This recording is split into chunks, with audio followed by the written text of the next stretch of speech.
La beauté de l'islam réside dans la fraternité, l'amour, le partage.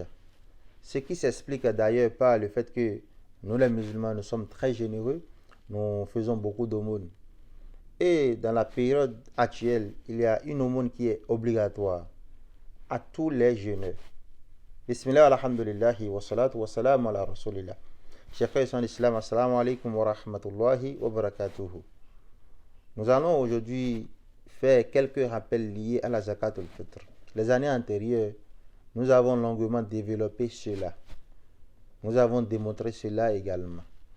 Alors aujourd'hui, nous allons juste faire quelques petits rappels. Qu'est-ce que c'est que la zakat al-fitr? La zakat al-fitr est une aumône obligatoire qui incombe à tout jeûneur et nous la prélevons en fin du mois de Ramadan. Alors mon frère en islam, toi qui as jeûné, ma soeur en islam, toi qui as jeûné au cours du mois de Ramadan, il faut que tu saches que il est obligatoire de prélever ta zakat al-fitr. Alors, c'est quoi le rôle de la zakat al-fitr? C'est quoi l'utilité de la zakat al-fitr? La zakat al-fitr a deux grandes utilités. La première, ça permet de purifier tous les jours de jeûne. Il se peut que au cours de nos jeûnes, que nous ayons prononcé de mauvaises paroles, ou bien que nous ayons commis certaines erreurs. Alors, avec la zakat al-fitr, ça va permettre d'effacer, de purifier ces journées de jeûne. Et la seconde utilité, c'est le fait de permettre à certains musulmans aussi, à certains jeûneurs de rester en joie, de fêter en joie. Parce qu'il y a des gens qui n'ont pas les moyens, il y a des pauvres qui n'ont pas assez de moyens, mais en prélevant notre zakat al-fitr, en leur remettant cela, ça va leur permettre de fêter aussi en joie. Vous voyez que l'islam est une religion de beauté et de fraternité et d'amour également. Alors, chers frères en islam, la zakat al-fitr doit être prélevée à partir de 3 jours avant le jour de la fête. C'est-à-dire à partir d'hier déjà, nous pouvons déjà prélever nos zakat al-fitr. D'accord? Nous pouvons prélever nos zakat al-fitr, payer nos zakat al-fitr, remettre aux bénéficiaires. Mais attention, ici, il ne faut pas remettre la zakat al-fitr après la prière de Eid.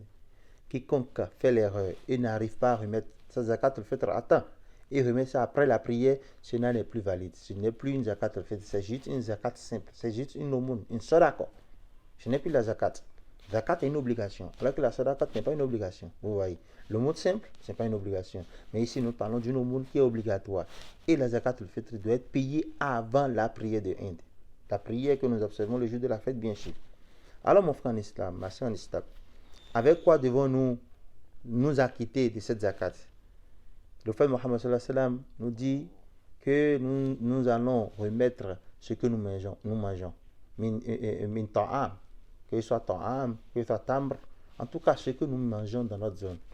On ne va quand même pas vivre au Bénin et aller apporter ce que les gens mangent à Dubaï. Rien ne prouve qu'on va aimer ce que les gens mangent dans une autre communauté. C'est-à-dire pour donner la zakat al-fitr, nous donnons ce que nous mangeons dans notre communauté. Alors, quelle est l'unité de mesure? Quelle est la quantité? Le prophète Mohammed nous a dit de prélever un sa'a. Le sa'a, c'est une unité de mesure. Et dans un sa'a, nous pouvons trouver 4 mouds. Nous avons déjà développé cela. Alors, celui qui n'a pas le sa'a, celui qui n'a pas le moud, comment s'en sortir? Alors, il faut prendre l'équivalent des 2 mains jointes. Ce n'est pas les mains d'un bébé et les mains d'un teenager, d'un mineur, non. Il faut que ce soit les mains d'un adulte, d'accord? Des mains bien vastes, bien grandes, d'accord? Les 2 mains jointes, nous allons prendre ce que nous voulons mesurer. Et ça tient le d'un moud. Donc, il faut faire cela 4 fois pour une seule personne. Alors, n'oublions pas que nous devons payer pour nous, payer pour notre conjoint, payer pour nos enfants, payer pour tous ceux qui sont sous notre responsabilité. Ce qui veut dire que nos domestiques, nos employés qui vivent sous notre responsabilité, qui jeûnent sous notre responsabilité, nous devons prélever cela pour tout cela. Et également pour nos parents qui n'ont pas les moyens, d'accord, de prélever pour eux-mêmes, nous avons l'obligation de prélever pour eux. Alors, chers frères et sœurs en islam, la zakat au fitr, à qui devons-nous remettre cela? Faisons très attention. La zakat est destinée aux pauvres. Allah a développé l'aumône, à qui on remet l'aumône. Je ne vais pas revenir sur ça, il n'est pas d'accord, tous les fuqara, wal masakin, wal amilin alayha, wal mu'allafati qulubuhum, fa fi riqab. Alors, ici, il faut attirer l'attention sur le fait que la zakat fitr est destinée aux pauvres. Soit nous remettons cela directement aux pauvres, soit nous remettons à quelqu'un qui peut remettre aux pauvres. C'est-à-dire quoi? Si nous prenons nos zakat au fitr et nous trouvons le pauvre à qui nous allons remettre, nous lui remettons directement. Dans le cas contraire, nous pouvons amener nos zakat au fitr auprès des mosquées qui vont redistribuer cela, ou auprès des associations qui vont redistribuer cela. Mais il faut que nous nous assurions effectivement que les gens vont redistribuer. Les savants, pour des raisons données, ont dit, dans certaines zones, il n'est pas facile de pouvoir trouver la nourriture à prélever et remettre cela. Donc ils ont dit, nous pouvons payer nos zakat pour le fitr en monnaie. Mais il est meilleur pour nous de payer ça en nourriture. Car, au temps du prophète Mohammed sallallahu alayhi wa sallam, il y avait déjà l'argent, il y avait déjà la monnaie. Mais il n'a pas dit de prélever ça avec l'argent. Il a dit de prélever avec de la nourriture.